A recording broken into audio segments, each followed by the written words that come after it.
It never begins with a sudden outburst of panic. Instead, it always starts with a deceptive sense of confidence.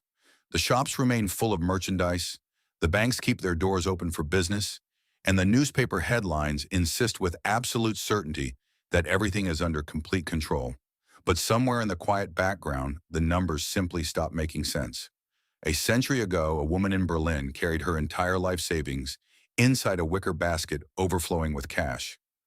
By the time she finally reached the front of the line at the store, the price of a single loaf of bread had already tripled. In ancient Rome, officials melted down silver coins to mix them with base metals, creating cheaper versions to fund their debts. In Zimbabwe, trillion-dollar banknotes were eventually discarded, piling up in the gutters like autumn leaves. In Argentina, salaries rose at a frantic pace, yet they could never quite keep up with the speed of the calendar. Every single time this happens, it is the same illusion, the belief that money is a permanent fixture of reality. And every time, it leads to the same inevitable ending. It isn't. Yet in the midst of every historical collapse, a few individuals managed to see the pattern early. They didn't just hoard their cash, they converted it. They turned fragile paper into tangible things that the system could not simply erase. They sought out land, precious metals, fine art, and value that breathes with the rhythm of necessity. History remembers these people not as mere prophets, but as survivors. And today, their specific pattern is becoming visible once again.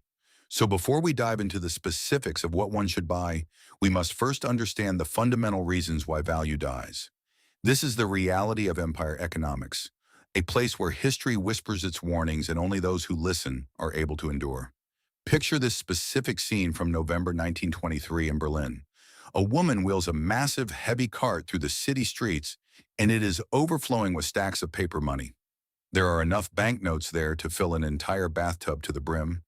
But she isn't heading to a dealership to buy a luxury car or a mansion. She is desperately trying to purchase a single loaf of bread before the price doubles yet again by the evening. Just a few hours later, children are seen sitting on the sidewalk using stacks of German marks as building blocks for towers. The paper had become more valuable as kindling for a fire than as a currency for trade. This is not a work of fiction.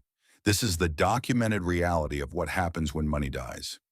Throughout the long arc of history, civilizations have repeatedly faced these moments when their currency transforms from a trusted medium of exchange into worthless scrap paper overnight. In those crucial, fleeting hours, those who understood what truly held intrinsic value were the ones who survived and even thrived, while millions of others were forced to watch their life savings evaporate like morning mist in the sun. The stories of these survivors were never accidents of fate. They were the direct result of recognizing specific patterns that repeat across the centuries.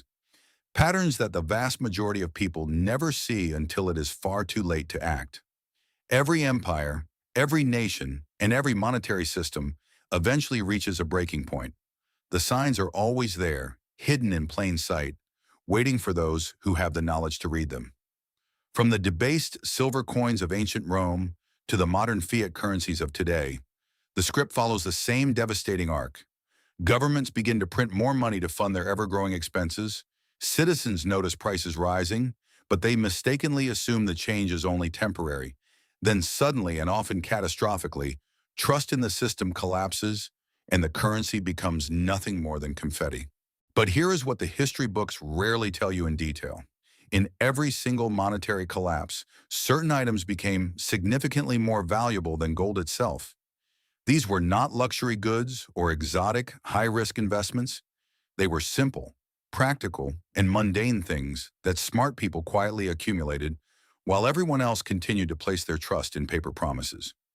The survivors of Weimar Germany knew this secret well. The people who weathered the storm of Zimbabwe's hyperinflation understood it deeply. And today, as global debt reaches unprecedented and staggering levels, and central banks create new money at speeds that would make ancient emperors blush with envy, these lessons have never been more relevant to our lives. What happened in Germany during the early 1920s should terrify anyone holding significant amounts of cash today. Following the conclusion of World War I, the German government was faced with impossible reparation payments and a collapsing domestic economy. Their chosen solution seemed logical at the time: print more money to pay their mounting bills. At first, the resulting inflation was manageable and almost unnoticeable to the average person. In early 1922, 160 German marks could still buy $1. Citizens grumbled about the rising prices at the market, but they continued with their daily lives, trusting that their government would eventually restore stability to the markets. But what happened next would change the course of history forever. By November 1923, just 20 months later, it took a staggering 4.2 trillion marks to buy that same single dollar. Prices weren't just rising anymore, they were doubling every 2 days. Workers began to demand to be paid twice daily because their morning wages literally couldn't buy a simple lunch by the afternoon. Restaurants stopped printing physical menus because the prices changed faster than the ink could dry on the page. Banks eventually closed their doors, not because of a traditional run on deposits, but because the administrative cost of counting the worthless money exceeded the actual value of the currency itself. During this period of absolute chaos, something remarkable happened. While the majority of Germans watched their life savings disappear into thin air, a small group of people had prepared in a completely different way. They had converted their marks into tangible goods months earlier, recognizing the warning signs that everyone else chose to ignore. These were not necessarily wealthy aristocrats with insider knowledge. They were ordinary, everyday citizens who understood a simple, fundamental truth. When money fails, human needs remain constant. Food became the ultimate currency of the land. Farmers suddenly found themselves wealthier than the most powerful bankers as desperate city dwellers traveled to the countryside to trade family heirlooms and jewelry for simple sacks of grain. A single egg could buy what once cost hundreds of marks. Those who had stockpiled basic necessities discovered they possessed more real wealth than people holding millions in paper currency. The lesson was brutal but undeniably clear. In a monetary collapse, the hierarchy of value inverts completely. This exact pattern repeated itself decades later in Zimbabwe, where monthly inflation reached an incomprehensible 79.6 billion% in 2008. Citizens watched in horror as prices doubled every 24 hours, making any form of long-term planning or saving completely impossible. The government resorted to printing $100 trillion notes that eventually couldn't even buy a single loaf of bread. But once again, certain people had prepared. They had quietly accumulated items that retained their value regardless of the strength or weakness of the currency. They focused on tools, medicine, fuel, and especially food. These were not random choices. Throughout every monetary crisis in recorded history, the same categories of goods maintain their value while paper money disintegrates into nothingness. Human beings need to eat, they need to stay healthy, and they need to maintain their possessions regardless of the prevailing economic conditions. A hammer remains a useful tool whether you pay for it with gold coins or with worthless paper. Medicine saves lives whether the economy is booming or in a state of total collapse. Food sustains families whether inflation is at a stable 2% or a runaway 2,000%. But understanding what to acquire is only half of the survival equation. Timing matters enormously. The German citizens who converted their savings in early 1922 preserved their wealth and their future. Those who waited until 1923 lost everything they had worked for. The key lies in recognizing the warning signs before they become obvious to everyone else. When governments begin printing money to fund their basic operations, when debt levels reach unsustainable ratios, and when trust in public institutions starts to waver, these are the signals that history has taught us to watch for with vigilance. Today, that same pattern is unfolding again, but most people are unable to see it because they have never studied the warning signs of the past. Central banks across the developed world have created more money in the past 15 years than in the previous century combined. Government debt levels have reached ratios that historically preceded every major monetary crisis in history. Yet citizens continue placing their faith in paper promises, just as the Germans did in 1922 and just as the Zimbabweans did in the early 2000s. The mathematics of the situation are inescapable.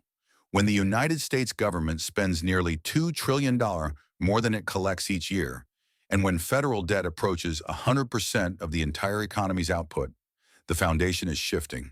When other nations begin questioning the dollar's role as the world's reserve currency, these are not just abstract numbers on a screen. They are the same warning signs that preceded every currency collapse in recorded history. The only difference this time is the scale. This time, the entire global financial system is built on the same shaky foundation. But here is what makes this moment both dangerous and filled with opportunity. Unlike previous collapses that affected single nations or regions, today's interconnected world means the next monetary crisis will be global in nature. That sounds terrifying, and it should.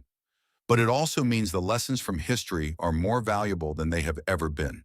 Because while most people will be caught unprepared, those who understand these patterns can protect themselves and their families. The survivors of monetary collapse throughout history shared common strategies that transcend time and geography. They recognized that true wealth is not measured in currency units, but in the ability to meet human needs regardless of economic conditions. They understood that when paper money fails, people still require the basics of survival and comfort. Most importantly, they acted on this knowledge before the crisis became obvious to the masses. Food remains the most fundamental store of value during a currency collapse. Not exotic superfoods, but basic staples like rice, beans, canned vegetables, and preserved meats. These become more precious than gold when supply chains break down. Water is an even more critical concern. When systems collapse, treatment facilities often fail. The ability to purify and store water, using filters or purification tablets, transforms from a convenience into a life-saving necessity. Medicine and basic healthcare supplies follow the same principle. Common medications and first aid equipment maintain their value regardless of the economy. History does not always repeat, but if you ignore its lessons, it will crush you all the same. The survivors were those who recognized the patterns first and understood that true wealth lies not in paper, but in things that meet human needs. Knowledge is the ultimate preparation, and understanding is the greatest protection. This content is for educational purposes only and does not constitute financial, legal, or investment advice. If this exploration of history has changed the way you look at the bills in your wallet or the stability of the world around you, then join us in our mission to uncover the truth. We are digging up the economic history that they have tried to bury under mountains of debt. Subscribe to the channel and like this video to help us spread these vital warnings. Let's plant the seeds of a more secure future together. The next treasury of historical wisdom will be opened very soon.